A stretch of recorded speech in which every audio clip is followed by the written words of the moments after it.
All right. Hello, everyone. All right, this is Sharkman or Cody, whatever you wish to call me. I was going to give a quick little presentation over what I call income trades. What they basically are credit spreads that you place that expire within 10 to 0 days. That's DTE is days till expiration, and they're not my core strategy. I trade my overall portfolio as essentially one trade. And on my overall outlook on the market, I have more bearish or more bullish trades versus the other, so you're always hedged. And I add these income trades in with my directional trades to add just a little bit of a bump to my overall profits. So, what is an income trade? So, they are a credit spread that puts the theta and the implied volatility in your favor. Like I said, I want the options to have no more than 10 days till expiration. I have gone over maybe a day or two if I'm placing it on a Friday or something like that, so you get that little extra buffer in the weekend. You make your entry based on the chart pattern, and we'll go over those later. And I always place my stop below support or above resistance. And I'll show examples of those as well. All right, the pros and cons of these income trades. All right, so the pros, you make a profit if the stock moves up and sideways or down and sideways, whatever your outlook is on the particular stock. And because of theta and the implied volatility are in your favor, you could actually stop out and break even or even with a small loss. So for that example, say you place a trade and it's not really going, say you're bullish on a stock and it's going not really up but sideways, and then 5 days have gone by, but then it actually goes down and hits your stop loss level. You actually get out for a small profit because that time passed, and with only having 10 days maximum left, then that theta is really elevated. And so we only choose a short-term direction on these. They do have a high probability of profit. And also with these setups, you can have multiple levels of support and resistance between the price of the stock and your stop. So you can essentially have a buffer between your areas, but that's a little bit of it's a balance game. It's a little give and take. But I can explain that here in a little bit. Now, the cons of this trade, your profit is limited to the credit received. So whatever you get paid for that particular spread, that's all you can get. Say you're short a stock and you shorted it at 100, it goes to 0, you're only going to get what you got for the credit. You can't get any more than that. And then also your potential max loss can be significantly more than your reward. And I call this gap risk. Say it gaps against you quite a bit, then you can lose quite a bit than what you can potentially receive. But I can explain that again here in a little bit when I go over the risk graphs. Now the chart patterns, what do we look for? So I play a little bit more patterns than just these 6. I do play a few reversals and stuff like that, but these ones are what I find to be the highest probability because they go the strongest with the trend. But, so we got our bull pullbacks, the high base, ascending triangles, and just the flip side of that, the bear rallies, the low bases, and descending triangles. I have a few examples of these, and that can explain them a little better. So the bull pullback, so I kind of went a little bit of detail on these and how I look at them. I try to be very methodical and mechanical on my trading and entries. So we have an uptrending stock. I prefer it to be a rising 50 SMA. And so we'll pretend this is the price of the stock. This blue line is a moving average of some sorts or a lower trend line like the 90 SMA, 20 SMA, 50 as it all says right here. So it goes up, hits a resistance level, pulls back, breaks through that resistance level, pulls back to that support area. That's the pullback you want to enter because it broke a resistance level. And you want to lower volume on that pullback. And I particularly like a reversal candle there, but it's not always a for sure thing. Like a hammer candle, or if you're short, a shooting star, things of that nature. And then entry is whenever it trades above the reversal candle's high.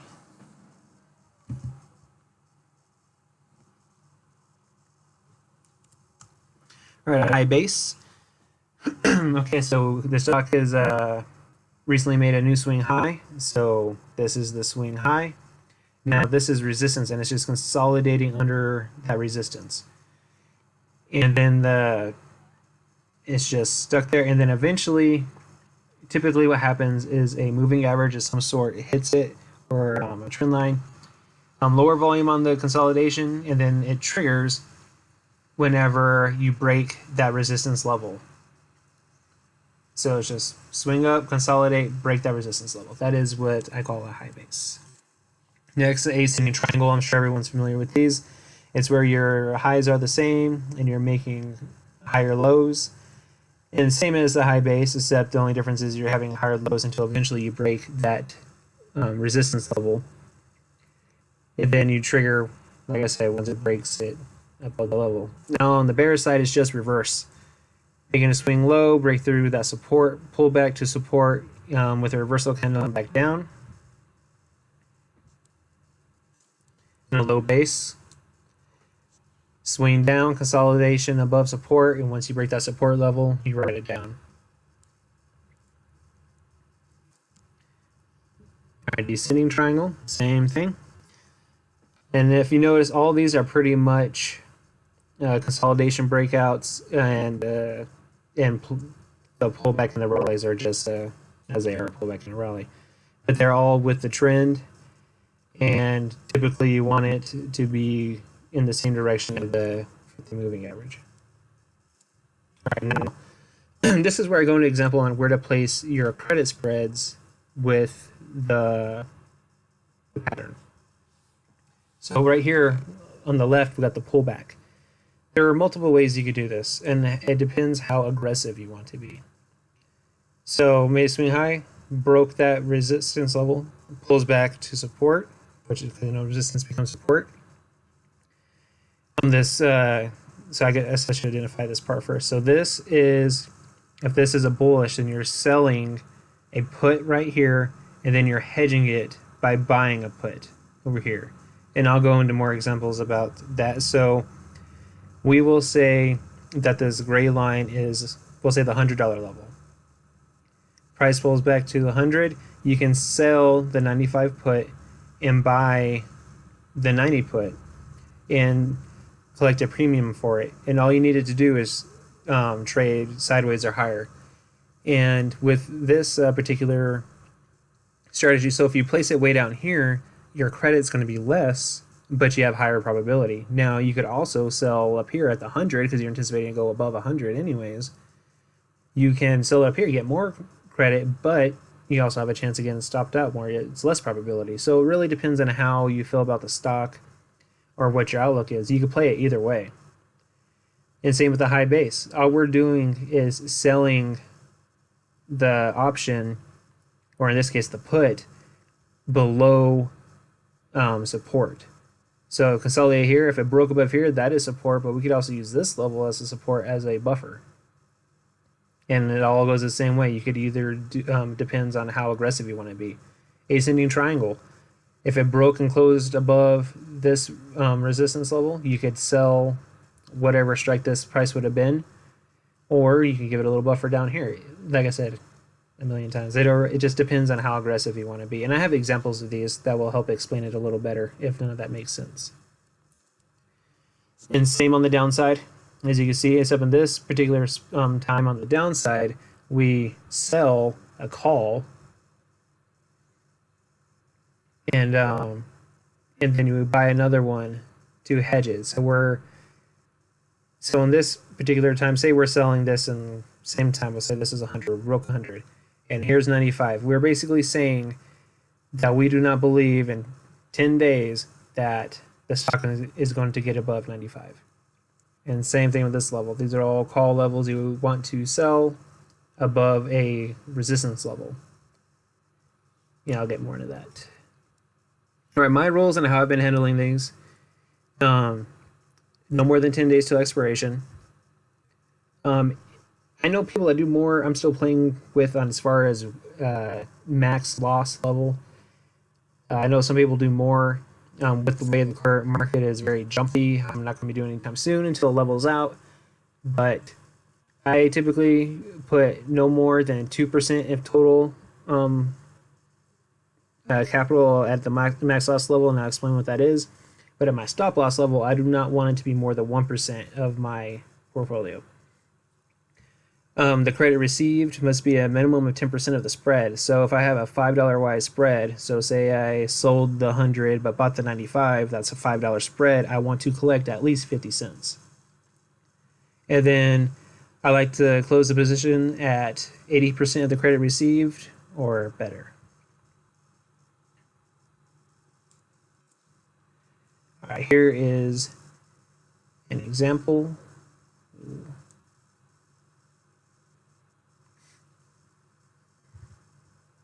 All right, here is a RH. This is one I placed. Obviously, it says right there. So let me explain. So here's Thinkorswim. I use this for my charting. Right here on the right is from TraderView. I upload all my trades in my journal inside TraderView to track all my trades. And down here on the bottom is the entries and exits that TraderView puts in after you do it. So on day of entry, I always take pictures of my charts when I enter so I know what I was thinking at the time. So RH, as you see, swing high, and judging by that little red mark right there, I think it was earnings report. So gapped up, sold off, pulled back, up, a little high base, broke out again, and right here, a little high base. And then right here, what I was waiting on is this candle high. I wanted it to close above. And it obviously a wide range candle. And I believe it had above average volume as well, but obviously I blocked it down here. So this is what I did. My stop was at 123. So I sold the 123 put, and I bought the 121 as a hedge. So you sell the 123 put for $1.40, and you hedge it for 95 cents, and it gave me a total of 45 cents for the trade. So at this, all you needed to do or wanted to do is stay above the support line. So this support line right here, that's why I chose 123, because it is support. And if it's above this support level, I would anticipate it to stay above, but if it pulls back down, I don't want it to break this level. And then right here, you see here's the same candle, this, whoops. Let's go back. This big green candle right here is this one right here. And as you can see, it trended higher than gapped up. And after it gapped up, I decided to hold it till expiration. And a lot of options traders don't know this, but there's something called same day substitution. So I let it go for max profit. So if as long as it stayed above 123, I can just leave it alone. So the best way to explain that, so I let it go for same day substitution. So they were August 2nd expiring options. So I let it just expire because it was in the money in my max profit area. So what was happened is I was what the broker does. They go in and they shorted 500 shares at 123, and they covered them at $1.21. And then what you do is you keep the difference, and so that's where I keep the 45 cents. So that's where that comes in. You can just leave it alone. You don't have to close it and worry about being assigned shares. Well, essentially you are assigned shares, but they cancel each other out. So because you're short the 123, and then they covered at 121. And so they cancel each other out and you keep the difference. That's how that works. So you don't have to worry about being assigned shares and kept them. All right, and tap. I particularly wanted to show you this one as because it's one of the cons. Your profit's only as good as the credit you received. This one would have been awesome if I was had regular puts. So like I said, I trade my portfolio in overall essentially one trade on the look of the market. And I needed some bear positions to hedge out if a move was to happen. So as you see on the 24th of July, in July, right here I see a bunch of wicks right here at making lower lows. I anticipate this level to be broken. I shorted the 60 calls and hedged it with the 62 calls, giving me a total of 37 cents. And so that was the position there.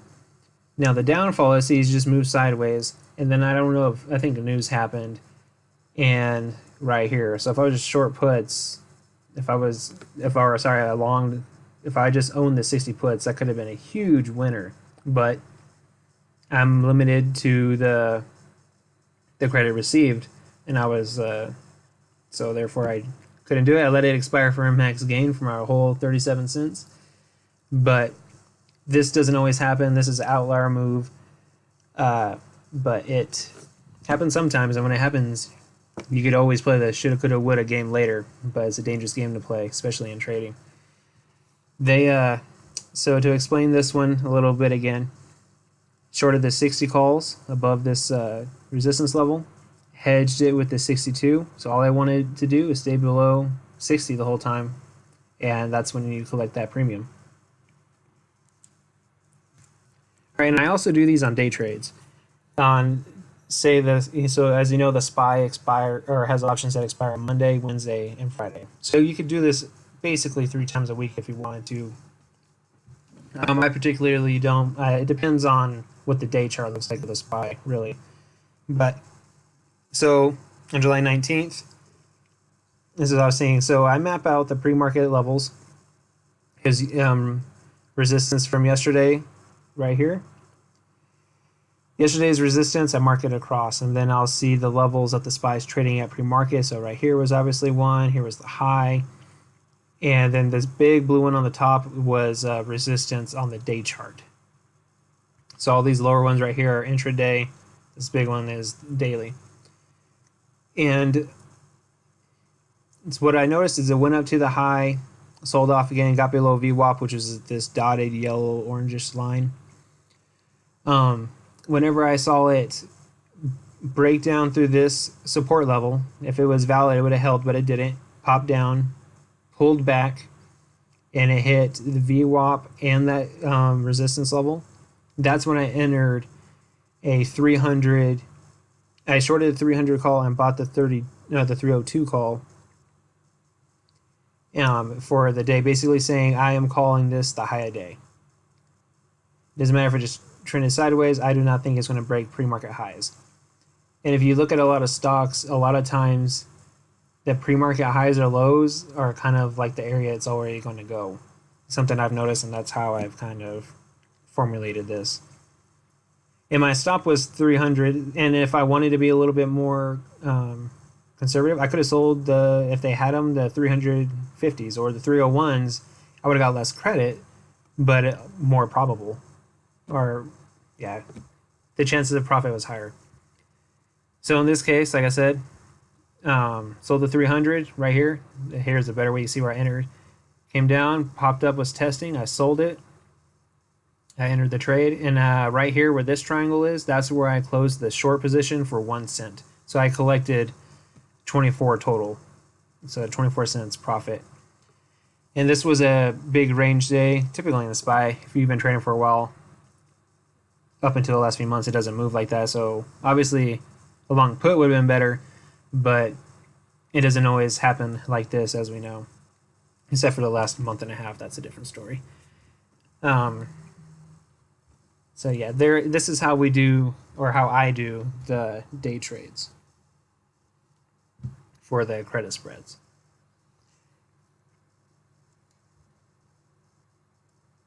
All right, Roku, and this is something I'm trying new. So this is how I did this with with prints. So we all know Roku gapped up and just went on a crazy run up. And once we have this big bearish engulfing candle. We saw the late sell prints at 170.50, and it's and I remember thinking, man, that would have been nice to catch, but I don't want to buy long puts because, for one, the moving averages are still sloping up. Had the earnings and the guidance is all raised. So I still think it has up. It's just a little bit extended with implied volatility up, and I could basically say, and we all know that the dark pool levels have been shown to be support and resistance for a while. And with that many being late sell, I was basically saying I don't think it's going to get above the print level for at least a few days. So that's what I did. So we'll go over here to the trader view chart. This was the big sell-off. Already feeling like you missed the trade. Well, in this other candles where I entered with the implied volatility high and the theta on my side, it was okay to enter this trade to go bearish on it for a little bit. So you see I sold the 170 calls, hedged it with the 175. I collected 75 total on the whole thing, and with it being a $5 spread, I would want them at least 50 cents, and you see that I got more than that. So that is how I trade this one with the prints. I don't use the prints too much on this kind of thing because you want the prints to move. The prints usually cause a big move, and if a big move is happening, I want to be in for the big move, not just a short sideways. So don't really plan on using this with prints. This is for a short-term direction change or sideways change. All right, so this is the presentation. I want to go to my Thinkorswim, show y'all how I do this and how I set stop levels, things of that nature. Okay, so here is one I have, and actually here, I'll use an example of one that I'm currently in. So NVIDIA, I believe it was on this candle I entered on, let's see, and I also use Thinkorswim for my plotting my trades. I use interactive brokers to trade, but I use Thinkorswim's technology to make it work. So down here I shorted the 177.50 and puts and hedged it with a 172.50 for 80 cents. So I am saying I do not believe it's going to get below 177.50. My stop loss is right here at 176.70. So I have this support level from this high right here in my favor to hold. The rising 8 EMA, everything is rising, the 20 SMA, the 50, and so yeah, just entered here, and I just needed to stay above 177.50. And if you're not familiar with how a risk graph works, right here on the left is so above the zero is profit, below is a loss. This blue line is at expiration. This pinkish purple color is for the current day. So this is and if you look at the bottom left down here, as I'm moving it up, actually I go down here, is the stock price. So you have the stock price and then the profit loss for the position. And right here it shows, so on the 15th I could be minus 1260, or at the 21st, which is the expiration of this position, which would be minus 60. But if you see, if I move it up above my strike, then it shows how much profit I'll have at expiration and how much I'll have per day. This blue line right here, if you know, is break even at expiration. So my break even is 176.73. So we'll go here, 176.73, about right there. So that's my break even point. So it has an 8 EMA in that support level to help me out just till this Friday, and we can see how much of this profit I get. All right, now I was going to show you how I plot a trade. So I have UNH on my radar for income trade. First thing I do, so right here, it's obviously spiked down, and it's kind of forming this little wedge. Resistance at the 135 area as it keeps on coming down. Zoom in here. It just closed above the 20 SMA. So I'm thinking it could go either way. So if you look at it, it's kind of a bear flag. If it closes below this trend line, I'll put on a bearish position. If it closes above this one, above the 135, then I'll go bullish. It could honestly go either way. I'm just going to watch it, but I'm assuming bullish at this moment because it's above the 20 SMA. Something else I do is I look at the ETF. Let's look at the overall sector. Overall sector, you see, is kind of chopping higher, almost the exact same chart pattern that UNH currently has. Look at it from a weekly standpoint. So yeah, it looks like it's forming it should be breaking out to the upside. It looks bullish to me. Intuition and the chart tells me it is bullish. So back to UNH. So since I am assuming it is bullish, we'll go ahead and together I'll go over making a position. So we'll say on Monday it closes above, I don't know, this spot is being very particular, so I'll say 236.50 at least. I want it to price to be above there. All right, so I go over here and you see I was already messing with it. So we'll go, this should say 10 days on Monday. And what I do, so if I'm bullish, we could either sell the 235 or we could do the 230s. If we're going to be really careful, we'll do 230s because look, we also have support right there. We'll have the 20 SMA under and the 4 and 8 EMA underneath it as well. Going to be turned around. I bet we at least go up to maybe this level in the next few days. So let's look what we can get for the 230 puts. Analyze, we'll go to the 230 puts. Okay. Make sure there's plenty of open interest. All right. So we'll sell the, yeah, we'll do 230s. All right, 230. And then we can do the 225s. Depends on how much credit you want to receive on it. So now, say I want to sell the 230s. And my break even at expiration, depends on how you want to position this, is 228.77.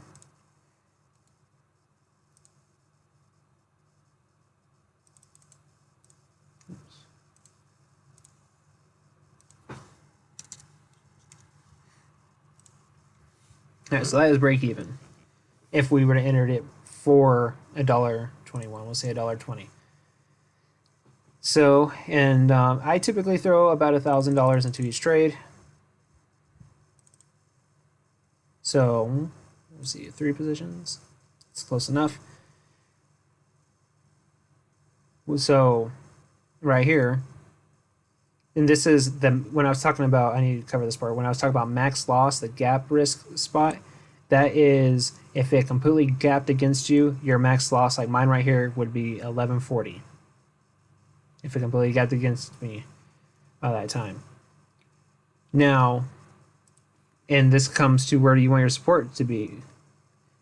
If we're going to say 230, if we're going by level to level, as most do in the Java pit, so 230. That is a significant level. You see it also held right here.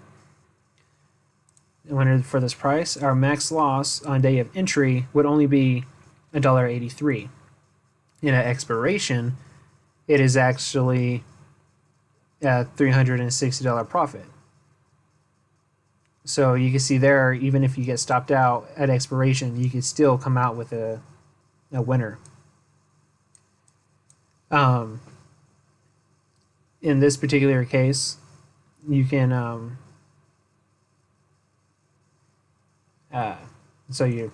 anyways, when I'm setting my stop, I always use today's price, because what if I enter and then it goes completely against me? Am I right? Then I'm out. Then I'll just take the stop. Typically, these trades are so high probability, you shouldn't stop out, and if it does go completely against me enough to stop me out, then I was completely wrong on the price, so I just accept it and move on.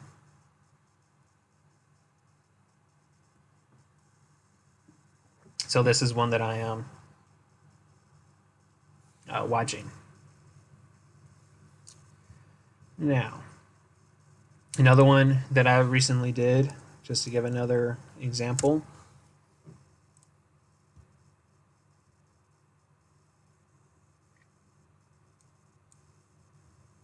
was Amazon. I entered this day at the time of entry. It was way up here, but this is why Steph says you don't enter till the end of the day. I entered early. Kind of the flaw of trading at my current location is something I have to deal with, but it is what it is. Anyways, it didn't stop me out. Actually, where was my stop? Oh, my stop was 1800. And then and so it just moved sideways, and I still came out with a little bit of profit. Was what I was going to get at. Now, let's see here. Amazon. So this is Trader View again. I was going to show you where the date chart. This is another example. So I entered on this day, like I said, it was up on the day. My stop was at 1800, and I still got out with a profit a few days later when it came back up. And that's just the exit. I would show it. Okay, these are my income trades. So I showed you that one. There's another day trade version I was going to show you. So we know this mess that's been happening lately. Whenever we're opening up, or sorry, this is like the day of entry. So when we gapped up to this resistance level, and we're above it pre-market, trending lower, we broke below, came back up again and tested it, and I did the same thing I did on the other trade the other day. So this time I shorted the 295 calls and hedged at the 296. So here's the day we see it. I entered on that pullback, and then just let it expire for a max gain that day. Yep, just let it expire for full max gain. So that's it for the income trades. If you have any questions, let me know. You can find me in the Java page. Go ahead and ask me anything. If everyone still shows an interest in the way how I'm doing things, as you can see, I do things quite a bit differently than most people do in the room. Let me know. Another thing I was considering showing people, if people are interested, is what I'm finding pretty good strategy right now, broken wing butterflies. I've only done a few of them, as you can see. I have 2 currently open. So like MRK, I didn't save the stuff I typed. Anyway, so here's the charts. Obviously in the channel up, it was hitting resistance. And so what you do is you set up, here's a picture of the risk graph. I could go into detail later on how to set it up, because here's the position. Basically, I wanted to stay in this area to make the most money, but if it keeps going up, then I still make money anyways. But with it consolidating, nothing is wrong with assuming that we're still going to consolidate at 87. So that's one little way to trade it. And I could go over those positions, and you could get pretty creative with them as well. So I did one on the SPY when it was still doing this jumble, and we came down here and hit this level. And in hindsight, we know we came up and obviously broke out just as of last week. But we didn't know what it was going to do, so I set it up to where if it stayed where it's at, I made a little bit of money. But if it pulled back and broke down to 185, because I wanted 185 to be my level, that I make the most money. But if it stayed where it was, no matter what, I made money. So it's almost high probability, and you can set them up however you like. I could go over these trades later, the broken wing butterflies. I currently have 2 on. I entered one on the other day in XPI. So over here, let's see,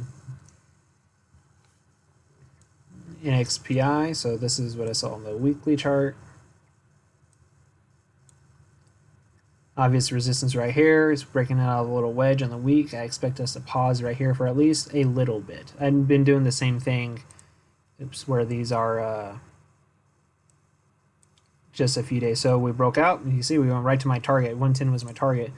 So here's the risk graph again, the max loss area, max gain. So I'm risking total 500 because gap risk all the way down, lose 500. But I can make 1,000 if it stays in my profit area, but if it keeps on going up, I'll make 500 anyways. So it's a potential for more. But and my stop was at 106, and I believe, let's see, right here, how much was I risking? I did position size it for a max loss. So either 1-to-1 or potentially more. So this is a broken wing butterfly. I could go over these later, how to set them up if people show interest in them.